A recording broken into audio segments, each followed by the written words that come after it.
Hey, this is Kurt the Boat Doctor. This will be on YouTube under the Boat Doctor. Hey, I'm really starting to like this 19 Sea Ranger arima, 2024. It's got the 150. That really makes this boat. We put the kicker on it back there, the T99 with power trim. Anyway, it doesn't seem to make it affect which way it lanes with that extra weight. You may get a little bit more bow rise, but I'll kind of show you a few tricks with those trim tabs. But it's still perfect. It doesn't porpoise. So anyway, I set up the Garmin here. It's I think it's a 9-inch 94XSV, good unit. You got the 5225 VHF antenna, which is good. You got the Garmin, I believe that's a 115 AIS, and the wards down work, wipers worked, bilge pump works, horn a little weak. They do go bad.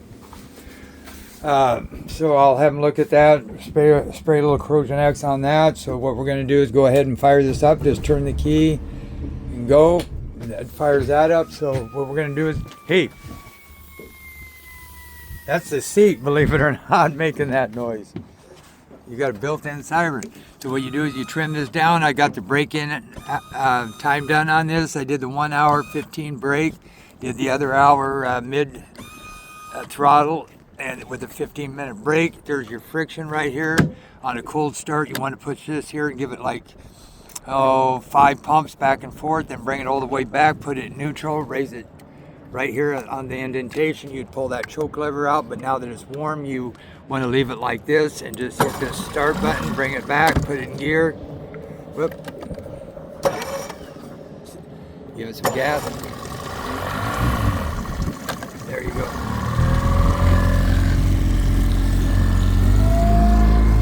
So now we're on the kicker. You really don't need a tie bar. As you can see, I'm steering it without. All you do is you turn that little kicker cockeye to where it steers just good left to right. You'll learn which angle to move it. Set up that friction, set the throttle friction on your tiller. Then go over here, hit the power key here. Go ahead and hit the power key here. You got a fuel gauge tachometer. That comes on. Then you just want to hit clear, and then if you go like this, it will scan all, or you can push in on this, whoop, scan all, stop, push in. That gives you your weather. 4:42 p.m. Push in, that gets you out of that. Hit exit, that brings you back, and then you can hit scan all. Then when that pops up, hit agree. And on top of it to go. And just turn that for your volume. Hit OK. So we're running on the kicker now. That did pretty good. I think it did between 5 and 7 miles an hour. I got all your heading lines, your GPS set up for you. Then right here, you can just hit this right here, and it makes it the big display here. Now I can do auto guidance, but I'll get into that in a second. So stop panning brings you right back to there.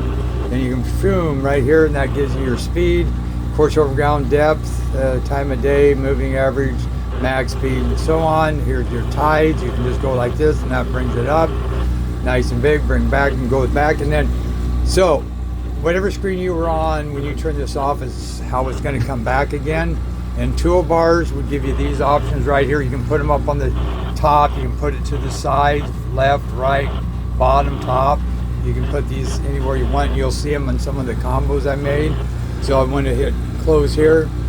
You go into here and you go split screen. So here you go. Now say you were on this one. Now say you wanted your depth contours right on. See how I don't have them there? So you'd hit your options. You'd go to layers. You'd go to water. You'd go to fishing. And there they are. See all the lines? If you don't want them, you just go like that and it gets rid of them. And that shaded depth contour, it's easier to read. Then go back and it brings you back.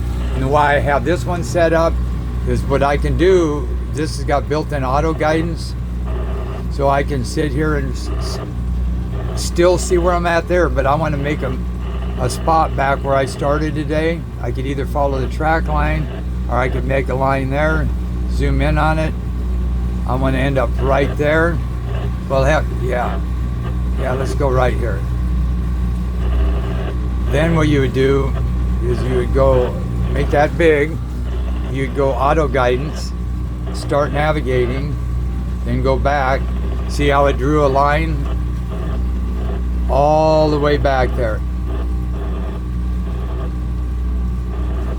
It's right up the channel. So all you do is follow the purple line, and then it's going to tell you how far off you are, what time it would take to get back there at this speed, and what your bearing is. So then you go home real quick, and then you can go in. These are all your combos. Then you can go into sonar. And you can go into here. Here's your, oh man, a lot of bait down there. And that's your tides over here. Here's your currents right here. And you go back, and then you got clear view. Yep, there's actually fish in there. Nothing big. That's split screen. You got medium chirp and 80 for deeper water. Or you got your side view right here. So that's pretty neat. So we're on the kicker right now. Now that there, I want to hit skip because it's not strong. Sometimes if you can hear someone talk, but they're kind of a ways away, you'd want to hit your squelch and turn it all the way down. So it just, you know, it just picks up everything that way. And then we just go back to combos again. We just pick the combo we want. We'll just go into that one, zoom out on this.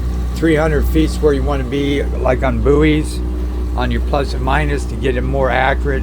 To like to say, if I had it at 300, that would kind of show me the actual distance from here to there.